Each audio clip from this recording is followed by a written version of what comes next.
Hi అండి, welcome back to my channel. ఈరోజు fish తవా fry చేసుకుందామండి. ఇది తక్కువ ఆయిల్తో చాలా సింపుల్గా చేసుకోవచ్చండి.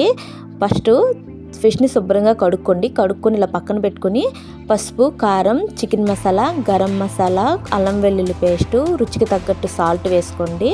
అలాగే కొంచెం ఆయిల్, నిమ్మరసం కొంచెం ఒక హాఫ్ ఇలా శుభ్రంగా కలుపుకొని ఒక హాఫ్ అన్ అవర్ మ్యారినేట్ చేసుకోండి.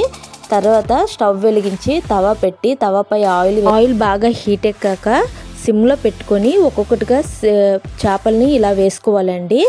హైలో పెట్టొద్దండి, హైలో పెడితే మాడిపోతుంది. బాగా ఫస్ట్లో ఆయిల్ బాగా హీట్ ఎక్కాలి. తర్వాత సిమ్లో పెట్టుకొని చేపని ఒక్కొక్కటిగా వేసుకోవాలండి. ఇది ఎలా ఉడికిందంటే మొదట్లో వేస్తే బాగా బుడగలు వస్తున్నాయి కదండి, తర్వాత నెమ్మదిగా ఈ బుడగలన్నీ తగ్గిపోతాయండి. అప్పుడు వేగిపోయినట్టు.